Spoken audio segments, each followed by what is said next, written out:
हमने कल बताया था बक्सर का युद्ध। क्या बताया था? बक्सर का युद्ध 23 अक्टूबर 1764 में हुई। दो सेनाओं के बीच में हुई। दो, एक संयुक्त सेना थी, एक अंग्रेजों की सेना। किसकी सेना थी? एक संयुक्त सेना और एक अंग्रेजों की सेना। संयुक्त सेना में अवध के नवाब, बंगाल के नवाब और मुगल बादशाह था। और इधर अंग्रेजी सेना का जो नेतृत्व करता था वो हेक्टर मुनरो था। कौन था? हेक्टर मुनरो था। और इस संयुक्त सेना में का इस जो है इस बक्सर के युद्ध होने का मुख्य कारण यह था कि मीर कासिम की महत्वाकांक्षा था। मीर कासिम की क्या थी? महत्वाकांक्षा। मीर कासिम वर्तमान में उस समय बंगाल का नवाब था। उसने यूरोपीय ढंग से सैनिक का गठन किया, करप्शन को अपने राज्य में खत्म किया और उसने देखा कि अंग्रेज हमारे साथ, जो पूर्व में देखा कि अगर हम यहाँ रहेंगे तो हम सुरक्षित नहीं रहेंगे, इसीलिए प्रशासनिक सुरक्षा के दृष्टिकोण को देखते हुए उसने अपनी राजधानी मुर्शिदाबाद से मुंगेर स्थापित कर दिया। मुंगेर कहाँ है? कहाँ है? अरे बिहार में है जी। मुंगेर कहाँ है? बिहार में। मुर्शिदाबाद से कहाँ स्थापित कर दिया? मुंगेर स्थापित कर दिया अपनी राजधानी। अब अंग्रेजों को मुंगेर पर आक्रमण करने के लिए थोड़ा सा तो सैनिक को भेजना पड़ेगा ना, तो समय लगेगा। उसने देखा कि हमारी राजधानी मुंगेर सुरक्षित है।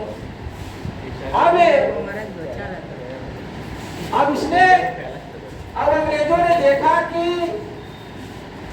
जो मीर कासिम है हमारे कार्यों में बाधा डाल रही है, हमको असुरक्षा पैदा कर रही है, इसलिए लगातार उसकी महत्वाकांक्षा बढ़ती जा रही है, उसकी जो है फेम बढ़ती जा रही है पब्लिक में। तो उसने देखा कि नहीं, अब इसको गद्दी से क्या, नवाब की गद्दी, बंगाल के नवाब की गद्दी से क्या करना पड़ेगा? हटाना पड़ेगा। तो उसने बंगाल के गद्दी के हटाने के लिए उसने अपने एक चाटुकार जो था मीर जाफर को क्या बना दिया? बंगाल का नवाब। तो पूछ लेता है प्रश्न, बक्सर के युद्ध में बंगाल का नवाब कौन था? मीर जाफर। कौन था? मीर जाफर। मीर कासिम नहीं, मीर जाफर। कौन था? मीर जाफर था। कभी मीर कासिम ना लगाना। ये बहुत प्रश्न पूछता है कि बक्सर के युद्ध के समय जो 23 अक्टूबर 1764 में हुई, उस समय बंगाल का नवाब कौन था? तो मीर जाफर। तीनों संयुक्त सेना ने आपस में समझौता करके अंग्रेजों पर आक्रमण कर दिए, लेकिन बक्सर के युद्ध में अंग्रेज विजयी हुए और क्या हुए? संयुक्त सेना पराजित हुई। संयुक्त सेना पराजित होने के बाद मीर जाफर के पुत्र नजमुद्दौला को, चूंकि मीर जाफर की मृत्यु हो गई, मीर जाफर के पुत्र नजमुद्दौला को बंगाल का नवाब बनाया गया।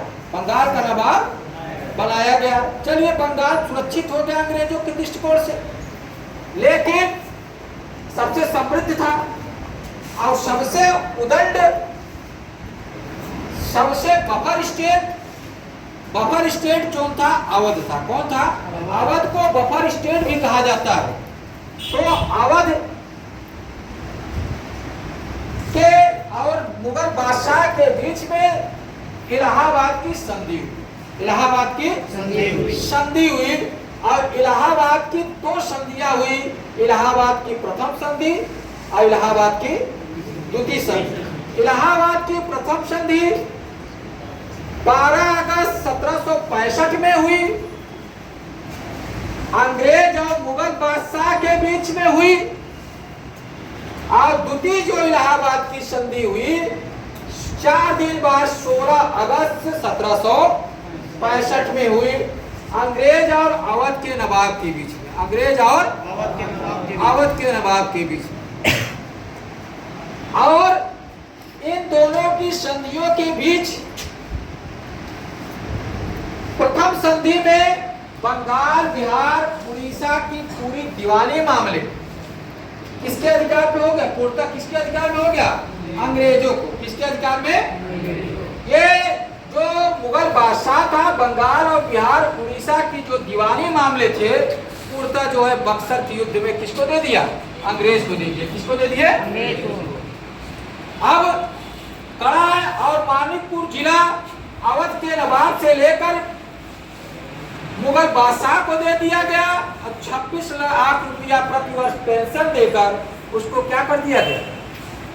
उसको पेंशनर बना दिया गया। उसको क्या करा दिया? तो प्रथम पेंशनर मुगल बादशाह शाह आलम द्वितीय था। कौन था? शाह आलम द्वितीय था। तो पेंशनर यही से बना। इलाहाबाद की प्रथम संधि से ही पेंशनर 1765 से बन गया। अब इसमें अवध के नवाब से भी समझौता हो गया कि आप जो युद्ध में खर्च हुआ है 50 लाख रुपया हमको दीजिए। क्या दीजिए? 50 लाख रुपया दीजिए। कितना दीजिए? ताकि आपकी अवध की नवाबी रहेगा, अदरवाइज छीन लिया जाएगा। ठीक है। इस तरह से पूरी तरह से निर्णायक युद्ध के साथ साथ पूरी तरह से बक्सर के युद्ध में प्रभुत्व किसका स्थापित हो गया? अंग्रेजों को हो गया। किसका हो गया? अंग्रेजों का हो गया। अब अंग्रेज यहाँ पे द्वैत शासन प्रणाली लागू किया। क्या करा? द्वैत शासन प्रणाली। अब शोषण का युग चालू हो गया और द्वैत शासन प्रणाली कहाँ लागू हुआ? बंगाल में। कहाँ लागू हुआ? इसका अर्थ होता है एक ही राज्य में दोहरा शासन। इसका क्या अर्थ होता है? एक ही राज्य में दो लोगों का शासन। एक ही राज्य में कितने लोग का शासन? दो लोगों का शासन, मतलब दोहरा शासन। कहाँ चालू हुआ? बंगाल में। तो द्वैत शासन प्रणाली कब लागू हुआ? 1700। कब तक चला? तो पूछ लेगा कि द्वैत शासन प्रणाली कब लागू हुआ, तो क्या कब लिखोगे? न कि 1772, न कि 1700। इंड कब हुआ? 1765। 1772 में कितने साल हुआ? 7 साल। कितना हुआ? 7 साल। द्वैत शासन प्रणाली कितने साल तक चली? 7 ईयर्स तक चली। कितने वर्ष तक चली? है ना? कितने वर्ष तक? द्वैत शासन प्रणाली में एक दीवानी मामले आती है, एक निजामत मामले आती है। एक दीवानी मामले और एक निजामत मामले। दीवानी मामले मुगल काल में जो दीवानी मामले देखता था वो कौन नियुक्त होता? अधिकारी। दीवान। कौन अधिकारी नियुक्त होता था? दीवान। और दीवानी मामले क्या क्या होते हैं? दीवानी मामले में राजस्व मामले आते हैं और वित्त मामले आते हैं। कौन कौन मामले आते हैं? राजस्व मामले और वित्त। जितने धन के मामले आते हैं वो किसमें आते हैं? दीवानी आते हैं। किसमें आते हैं? दीवानी मामले में आते हैं। अब दीवानी जितने धन की उगाही होगा वो कौन करे? दीवानी मामले किसके अंतर्गत आ गया? अंग्रेजों के। किसके? अंग्रेजों के अंतर्गत आ गया। और अब दीवानी मामले जितने भी वसूलेगा वो किसके खाते में जाएगा? अंग्रेज के खाते में जाएगा। किसके? अंग्रेज के। अब चूंकि 3 कंपनी दीवानी कार के लिए 3 दीवान को अधिकारियों को अपने नियुक्त किया। 3 दीवान अधिकारियों को नियुक्त किया। बंगाल में मोहम्मद रजा को। बंगाल में किसको? मोहम्मद रजा को। उड़ीसा में किसको? दुर्लभ राय को। किसको? दुर्लभ राय। और बिहार में किसको? राजा सीताब राय। बिहार में किसको? राजा सीताब राय। बंगाल, बिहार, उड़ीसा के दीवानी मामले वसूलने के लिए 3 अधिकारी, 3 दीवान को अंग्रेजों ने नियुक्त किया। जो इलाहाबाद के संधि में उनको पूर्ण अधिकार मिला हुआ था। बंगाल में मोहम्मद रजा। बोलो। बंगाल में मोहम्मद रजा। उड़ीसा में दुर्लभ राय। दुर्लभ राय। उड़ीसा उड़ीसा में और बिहार में सिताब राय। बिहार में तो बंगाल में मोहम्मद और उड़ीसा में और बिहार में बंगाल में मोहम्मद, उड़ीसा में और बिहार में। ये तीनों प्रश्न पूछता है हमेशा, हर एग्जाम में तीनों प्रश्न पूछता है। तीनों बंगाल के लिए कौन अधिकारी नियुक्त हुआ, दीवान नियुक्त हुआ, तो मोहम्मद रजा। बिहार के लिए और बिहार के लिए सिताब राय, बिहार के लिए और उड़ीसा के लिए कभी कभी मैचिंग दे देता है, कभी कभी ऐसे पूछ दिया कि बिहार के लिए द्वैध शासन प्रणाली में दीवानी कार्य किसको सौंप दिया गया, सिताब राय को। और बंगाल के लिए किसको दीवानी कार्य सौंप दिया गया, और उड़ीसा के लिए ऐसे भी प्रश्न पूछ सकता है। तीन प्रकार से प्रश्न घुमा घुमा कर ऐसे भी पूछ सकता है कि मोहम्मद रजा कहाँ के दीवानी कार्य देखा, दुर्लभ राय कहाँ का दीवानी कार्य देखा, और सिताब राय कहाँ का दीवानी कार्य देखा। इस प्रकार से अब क्या हुआ, पूरी तरह से जो राजस्व मामले हैं वो कहाँ चलाया, किसके पास चलाया, अंग्रेजों किसके पास, अंग्रेजों के पास चलाया। और बिहार, उड़ीसा और जो बंगाल है उनके प्रभुत्व में आ गए। अब जो दूसरा है निजामत कार्य, निजामत कार्य में कौन कौन आते हैं, मामले आते हैं, सैनिक मामले, पुलिस मामला और प्रतिरक्षा मामला और न्याय मामला, चार मामले आते हैं। सैनिक मामला, पुलिस मामला, प्रतिरक्षा मामला और न्याय मामला। जितना उत्तरदायित्व वाली मामला थी वो कौन देखेगा, नवाब देखेगा। कौन देखेगा, नवाब देखेगा। अगर किसी प्रकार की आंदोलन होगा, विद्रोह होगा तो जिम्मेदार कौन होगा, हम केवल धन वसूलेंगे, जिम्मेदारी नहीं लेंगे। हम केवल धन वसूलेंगे, जिम्मेदारी जिम्मेदारी किसके पास रहेगी, निजाम के पास रहेगी, नवाब के पास। किसके पास, नवाब के पास रहेगी। अगर विद्रोह होता है तो कौन जिम्मेदार होगा, नवाब। कौन होगा, नवाब। कौन होगा, नवाब। अगर और हम केवल वसूलेंगे, क्या करेंगे। अब सोचो कि निजामत का कार्य, पूरे उत्तरदायित्व वाला कार्य किसको दे दिया गया, उत्तरदायित्व वाला कार्य बंगाल के नवाब को दे दिया। किसको दे दिया, बंगाल के नवाब। अब उत्तरदायित्व विहीन वाला कार्य कौन ले लिया, उत्तरदायित्व विहीन वाला कार्य कौन ले लिया, अंग्रेज। कोई उत्तरदायित्व मेरा नहीं है, कोई उत्तरदायित्व मेरा नहीं है। इस प्रकार से बंगाल में द्वैध शासन प्रणाली लागू हुआ और इतना लूटा बंगाल को कि वहाँ के अंग्रेज इतिहासकार जो थे, जबकि अंग्रेज इतिहासकार अंग्रेज के ही जो है क्या होते थे, फेथफुल होते थे, लेकिन उनको देखा नहीं गया। एक इतिहासकार अंग्रेज के थे, पर्सिवल स्पीयर्स थे। बंगाल की दुर्दशा देखकर उनकी जो हृदय थी द्रवित हो गई और ये बोले कि बंगाल में कंपनी इतनी लूट रही है, क्या लूट रही है कि खुली बेशर्मी की लूट कर दी है, खुली और बेशर्मी की लूट कर दी है। जब बेशर्म हो जाओगे तो किसी का जो है लाज लज्जा रहेगी, नहीं होगी ना। तुम बेशर्म हो गए तो लाज लज्जा रहेगी। तो पर्शियल स्पीयर्स ने बोल दिया कि बंगाल में कंपनी इतना लूटी कि वहाँ खुली और बेशर्मी की लूट पैदा हो गई, खुली और बेशर्मी की लूट पैदा हो गई। और फिर बाद में यही के.एम. पनिक्कर बोल दिए कि अब जो बंगाल में किसका राज आ गया, किसका, साहूकारों का कि लुटेरों का, लुटेरों का राज आ गया। किसका राज आया, डाकुओं का राज आ गया। किसका आया, ये के.एम. पनिक्कर बोले अब बंगाल में डाकुओं का राज आ गया। किसका आ गया, डाकू क्या करेगा, सुरक्षा देगा कि धन लूटेगा, धन लूटेगा। इसी क्रम में 1770 में, कब, 1770 में, इसको मिटाते चले जा रहे हैं, इसी क्रम में 1770 में, कब? 1770 में बंगाल में भयंकर अकाल पड़ी। बंगाल में क्या पड़ी? भयंकर अकाल पड़ी। भयंकर अकाल पड़ी। क्या पड़ी? भयंकर अकाल पड़ी। क्या पड़ी? भयंकर अकाल पड़ी।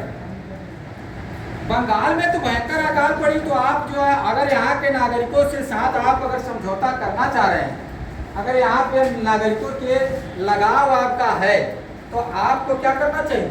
उस अकाल महामारी में आपको क्या करना चाहिए? साथ देना चाहिए कि और लूटना चाहिए? साथ देना चाहिए। लेकिन ऐसा हुआ नहीं। क्या हुआ? अब इसमें यह हो गया कि अब जो बंगाल में 1770 में भयंकर अकाल पड़ी, 1770 में क्या हुई? भयंकर जब अकाल पड़ी तो इतना ज्यादा लूटे। अब उसमें 10% कर और बढ़ा दिए, 10% टैक्स क्या किए? भू राजस्व और बढ़ा दिए। 10% टैक्स, और जितना ले रहे थे उसका 10% टैक्स और बढ़ा दिए। और ये कहा गया, और किसानों का इतना शोषण किए, किसान अपना जमीन छोड़कर भाग गया। किसान अपना भूमि छोड़कर क्या किया? भाग गया। किसान अपना भूमि छोड़कर क्या किया? भाग गया। छोड़कर क्या किया? भाग गया। सोचो, उसके साथ साथ बुनकर जो बुनकर थे, जुलाहे थे, इतना उनका शोषण किया। उनको मतलब कार्य कराया जाता था, लेकिन उनकी मजदूरी नहीं देता था, रात दिन काम कराया जाता था। तो इससे तंग आकर उसने अपने अंगूठे काट लिए। क्या काट लिए? अपने अंगूठे काट लिए। क्या काट लिए? जब अंगूठा नहीं लगेगा तो कैसे हम कार्य करेंगे? नहीं काट लिए। इतना सोच लिए। और बंगाल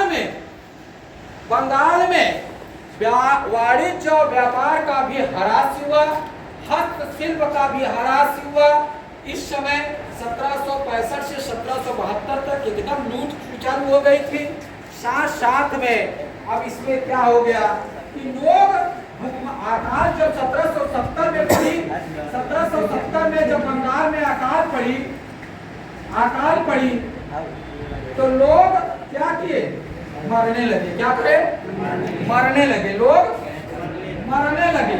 ऐसा कहा जाता है कि 1/3 लोग क्या हुए? मर गए थे। क्या किए थे? मर गए थे। इस अकाल में 1/3 लोग। सबसे भयंकर अकाल कब पड़ा? बंगाल में। कहाँ पड़ा? ब्रिटिश शासनकाल में बंगाल में। कहाँ पड़ा? ये भी प्रश्न पूछता है। और ये कब पड़ा? 1770 में पड़ा। और ये 1770 में जो अकाल पड़ा, 1/3 लोग बंगाल में मर चुके थे। कितना मरे? 1/3। अब इतनी दयनीय स्थिति थी कि अपने परिचितों को, आसपास के लोगों के भूख से जो तड़पते लोग थे, उनकी जो है क्या करना पड़ा? शव को खाना पड़ा। क्या करना पड़ा? उनके मांस को खाना पड़ा, उनके शव को खाना पड़ा। सोचो कि जो भूखमरी से तड़पता हुआ व्यक्ति है वो क्या करेगा? किसी न कोई साधन जीने के लिए अपनाएगा ना। अपने परिचितों को मांस खाना पड़ा उसको, अपने परिचितों को मरे हुए शव खाना पड़ा। और साथ में ये कहा जाता है कि सबसे बड़ा पलायन इस समय हुआ। 3 करोड़ लोग। कितने करोड़ लोग? 3 करोड़ लोग बंगाल से पलायन कर गए। 3 करोड़ लोग क्या हुए? बंगाल से पलायन करे। लिख लो, 3 करोड़ लोग क्या हुए? बंगाल से। अब प्रश्न पूछता है, द्वैत शासन प्रणाली की शुरुआत कब हुई? कब हुई? 1765 में। द्वैत शासन प्रणाली समाप्त कब हुई? 1772 में। द्वैत शासन प्रणाली कहाँ लागू हुई? द्वैत शासन प्रणाली में 2 कार्य थे। दीवानी कार्य किसके अंतर्गत आया? अंग्रेज। निजामत कार्य नवाब के। निजामत कार्य नवाब के। और ये द्वैत शासन प्रणाली में कौन जो में दीवानी कार्य जो बंगाल का था, कौन देखा? मोहम्मद रजा खां। कौन? और बिहार में कौन देखा? सिताब राय। उड़ीसा में कौन देखा? दुर्लभ राय। और जो दीवानी कार्य था वो किस मामले से संबंधित है? राजस्व और वित्त मामले। मुगल काल में दीवानी कार्य कौन देखता था? दीवान देखता था। फिर पूछा कि निजामत कार्य में कौन कौन मामले आते हैं? सैनिक मामला, पुलिस मामला, प्रतिरक्षा मामला और न्याय मामला। मुगल काल में कौन देखता था इस मामले को? सूबेदार। कौन देखता था? सूबेदार देखता था। प्रांत में कौन देखता था? और ये पूछ लेता है कि फिर ये पूछता है बंगाल में भयंकर अकाल कब पड़ा? कब पड़ा? कौन बोला? कौन सी इतिहासकार बोला कि अब बंगाल में खुली और बेशर्मी की लूट हो गई? कौन बोला? Percival Spears. कौन बोला? Percival spheres. बंगाल में खुली बेशर्मी की लूट हो गई। कौन बोला? पर्सिवल स्पीयर है। अब एक कब बोला गया? द्वैध शासन प्रणाली के समय बोला गया। अब कौन बोला कि बंगाल में डाकुओं का अपराध हो गया? कौन बोला? के.एम. पणिक्कर। कौन? के.एम. पणिक्कर ने बोला। के.एम. पणिक्कर ने बोला। इस प्रकार से बंगाल में अब फिर पूछ लिया, मान लीजिए कि बंगाल में जो भयंकर अकाल पड़ी उसमें कितने तिहाई लोग मर गए थे बंगाल में? 1 तिहाई। अब कितने लोग पलायन हुए? 3 करोड़। जुलाई अपने क्या कटवा लिए? अमेरिका। क्या कटवा लिए? क्या द्वैध शासन प्रणाली के समय किसानों का उत्थान हुआ? नहीं हुआ। क्या हुआ? पतन हुआ। क्या हुआ? फिर ये पूछता है द्वैध शासन प्रणाली के समय, द्वैध शासन प्रणाली के समय,